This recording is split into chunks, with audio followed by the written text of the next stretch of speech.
メイクシティレビューオブロマンスアニメナウ。Welcome, fellow men and women of culture. Wait, that's not my line. Shout out to my homie Hentai Hodel for that one though. But seriously, so here's the deal. I'm not entirely sure what I'm doing here or what the grand purpose of this video is supposed to serve. Honestly, it's more like I needed to get some thoughts out of my head about this anime I recently watched. And well, since I'm a hopeless sucker for romance anime, you already know this one hit me in the feels. I couldn't stop thinking about it, which naturally led me to this moment, making a video for you guys. So let me take you along on this journey as we dive into this anime, unpack what made it stick with me, and sprinkle a few of my random ramblings along the way. Sounds good? Great, let's get started. Maybe you heard of it already. Honestly, it's not exactly new and you've probably already seen the title, but today I want to talk about an anime called You Were Experienced, I Was Not, Our Dating Story. Or in Japanese, Keiken Zumi na Kimi to Keiken Zero na Ore ga O Tsuki Ai Suru Hanashi. Yeah, a bit of a mouthful, right? So we will just call it KimiZero for short. The show ran from October 6, 2023 to December 22nd, 2023 and is based on a light novel on the same name written by Makiko Nagaoka, which later got adapted into a manga as well. Now, I know what you're probably thinking. Why did you watch the show, Tomo? Well, I'm gonna be real with you. I watched it because it has a gyaro on the cover. Yeah, you get the vibe. But let's dive deeper into the show, and I will tell you why it stuck with me so much. Alright, let's not waste too much time on the plot here, mainly because there is barely a plot to speak of. It's your classic high school romance anime setup with the same themes and tropes you've probably seen 100 times before. But for the sake of the context, here's a quick rundown. Our main character is Kashima Ryuto, a socially awkward high schooler who's never had a girlfriend and spends his free time watching livestreams on the internet. One day, during a game with his friends, he's forced to confess his love to someone. And who does he pick? The absolute top tier, most unattainable girl in school, Runa Shirakawa. She's a gyaro with, let's just say, some noticeable assets. She's gorgeous, popular, and basically worshipped by everyone at school. So Ryuto confesses his love to her, probably thinking, it's just a joke, but plot twist? Runa actually accepts his confession. They start dating right then and there. And if that wasn't wild enough, she invites him over to her house on the same day. Now Ryuto, being the sweet, inexperienced guy that he is, follows her home with no clue about what's about to happen. And well, Runa doesn't waste any time. She straight up suggests they sleep together. Bold move, right? But here's the twist. Ryuto declines. Yep, he actually says no. He explains that he's not just looking for a physical relationship, he wants real love. He doesn't want Runa to feel like she has to do anything out of some misplaced sense of obligation. Instead, he tells her he will wait until she loves him as much as he loves her. And that's it. That's the whole plot. Ryuto spends the rest of the series trying to win Runa's heart. It's simple, straightforward, and honestly kind of predictable. But you would ask yourself now, why would you need to talk about this show if it's nothing special? Well, because it makes me fucking angry. Like there's so much potential and they completely butcher it. Now it would be great if the story was just feel-good moments and wholesome vibes, right? But no, there is drama, a lot of it. Actually. And where does the drama come from? You guessed it, miscommunications and misconceptions. Classic romance anime stuff. Let me give you an example. A new student transfers into Ryuto's class, and not just any random student, no, it's Maria Kurose, Ryuto's first crush.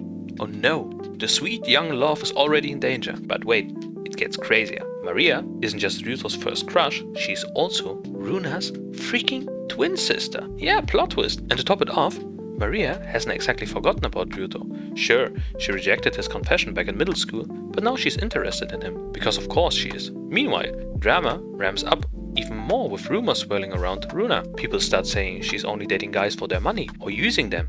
At this point you'd think this would lead to some juicy drama. Ryuto gets jealous, starts questioning their relationship, and we get some deep emotional turmoil, right? But nope, our boy Ryuto just straight up ignores the rumors. He doesn't believe a word of it, and shuts the whole thing down in like one episode. That's it. No fight, no meaningful exploration of the feelings, nothing. The drama gets tossed aside as quickly as it shows up, and honestly, it's fucking frustrating. There's so much potential for interesting conflict here, but instead we get nothing. But hey, maybe it's just me. Let's keep going and see what else the show has to offer. Okay, here's where things start to look like they are heating up, only to fizzle out just as quickly. So get this. It's revealed that Ryuto had a crush on Maria back in middle school. Shocking, right? But wait, there's more. On another night, Maria tries to steal Ryuto away from Runa. Difficult to explain. Naturally, Ryuto, being the overly nice guy that he is, ends up comforting Maria instead. And because this is an anime, some mysterious stalker snaps a picture of them together. Runa sees this picture, gets upset, and gives Ryuto the cold shoulder. Oh no, is this the end of their relationship? Ryuto tries to fix things, but Runa doesn't even reply to his texts. Drama alert. Oh, is it? Suddenly, Ryuto gets a message from Runa's friend Nikoro, or Nicole, with a photo attached. The picture, Runa is super close to a hot, tanned guy. Naturally, Ryuto feels jealous for the first time ever and rushes to confront her. Is this Runa's secret affair? No, not even close. Turns out the guy is just her uncle. Yeah, the anime reveals that immediately. But wait, why was Runa ignoring Ruto's text? Was she really mad about the whole Maria situation? Nope, again, her phone broke. Yep, her phone broke! And she was too busy working at her uncle's beach shop to deal with it. So, was Runa angry at all? Nope. She totally gets that Ruto was trying to comfort Maria because, as we established, he is just that nice. Oh, and by the way, if you're hoping for some classic fan service, episodes 5 and 6 are your beach episodes. You're welcome. So what do we learn here? The anime flirts with drama, but doesn't commit to it. Every time things get spicy, it immediately diffuses the tension with a simple explanation. But hey, maybe that's part of the charm. Let's go further into the anime. So, Ryuto, Runa and Maria get assigned to design the flyers of the school festival. Ryuto, playing the neutral mediator, decides to let the girls handle the design and just picks the one he thinks fits best. Runa comes up with a super girly pink flyer, while Maria designs this sleek, futuristic one. And since the festival's theme is, futuristic, Ryuto picks Maria's design. Seems logical, right? Well, not to Runa. She's immediately upset that Ryuto chooses Maria's idea over hers. Cue the cold shoulder again, but this time it's serious. Runa starts spiraling, unsure of her feelings, and even considering breaking up with Ryuto. Maybe Maria's better for him. Maybe it's time to move on. And honestly, the anime almost had me. I mean, the 11th episode is literally called Our Breakup. You'd think, finally, some real drama. This is where it gets spicy. But nope. By the end of the same episode, Ryuto and Runa sit down, talk things out, and work through their issues. That's it. No actual breakup, no lingering tension, no emotional fallout. All the drama for nothing again. I mean, it's fine, I guess, but at this point, I'm starting to wonder if the show even wants to dive into real conflicts. It's like every time we get close to something juicy, it's resolved. So we've covered the non-drama drama in this anime. Now let's talk about something else that grinds my gears. The characters. Ryuto is introduced as your typical nerdy high schooler. You know, the type never dated, no girlfriend experience, spends his time watching live streams. You'd think his lack of experience would lead to some realistic, awkward moments as he navigates his first relationship. But nope, not even close. The moment Ryuto starts dating Runa, he's suddenly this boyfriend extraordinaire. He plans dates like a pro, says all the right things, and someone knows exactly how to be the perfect boyfriend. No difficulties, no uncertainties, no virgin learning curve, nothing. He's basically a romance anime cheat code. And that's kind of frustrating, like where's the growth, the relatable awkwardness, the moments where he fumbles and learns. Ryuto's character arc is, well, non-existent. He starts off perfect, stays perfect, and probably ends up perfect. And then we have Runa. You'd think as the leading lady, we'd get to see some depth, right? Maybe learn about her past, uncover what shaped her personality, or even dive into her emotions. Something that explains her behavior and makes her feel more real. But no, nothing. Runa has no edges, no imperfections, no backstory worth mentioning. She's just there, and it's basically frustrating because this anime was adapted from a light novel written by a woman. You'd expect some realistic, well-rounded female characters, right? Instead, we get a protagonist who is flat as her pink flyers. And honestly, that's not just a Runa problem, it's everybody. All the characters feel painfully bland.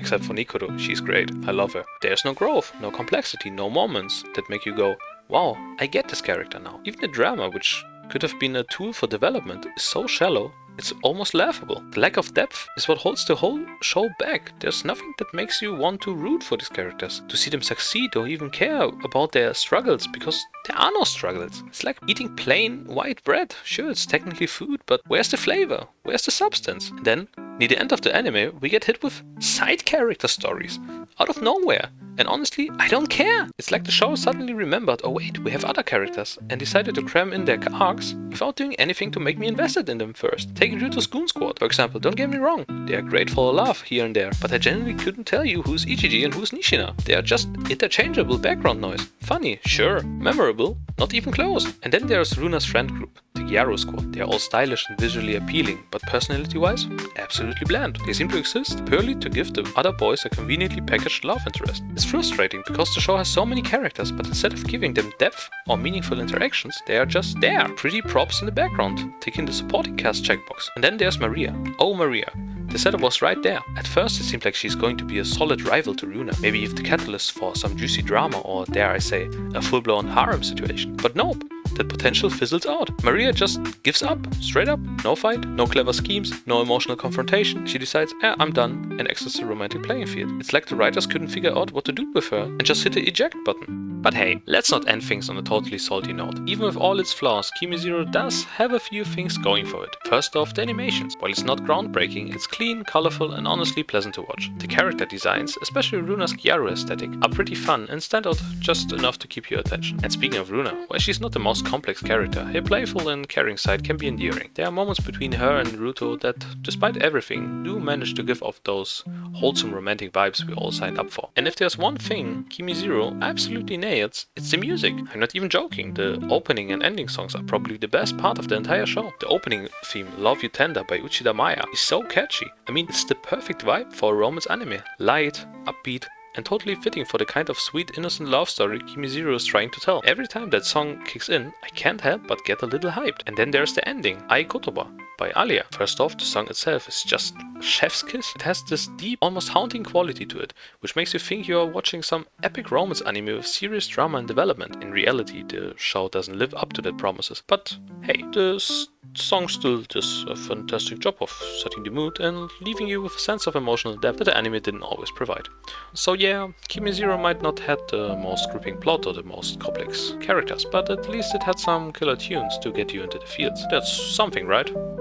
Okay, even though I finished the anime, I honestly wouldn't recommend it at all. It just made me angry. Like, it made me so angry that I had to make this video. So I guess that's the main point of the whole thing, just to ramble for the entire duration. But seriously, this anime had so much potential to tell a really good story or develop some interesting characters, and it completely lost itself. And that's what makes it so frustrating, when you can see the potential, but it doesn't live up to it. It just hurts. The anime itself isn't groundbreaking or new. We have seen the whole Gyaru meets nerd trope done before, and honestly some shows did it way better. Take My First Girlfriend is a Gal. That one actually handled the concept in a more entertaining and engaging way. Or if you're looking for a more cute, heartfelt romance with Gyaru, then you're probably better off with More Than a Married Couple, but not lovers. And if you want to watch a show for the Gyarus, well, Hokkaido Girls Are Super Adorable is definitely the way to go. But yeah, I hope my ramblings were at least somewhat funny or interesting for you. If you've seen KimiZero, or even if you haven't, let me know in the comments what you think about it. And hey, feel free to drop some recommendations for what anime I should review next. Thanks for sticking with me through this mess of a review. Don't forget to like, comment and subscribe if you want more pointless ramblings. See you next time, folks. ゼロから君と二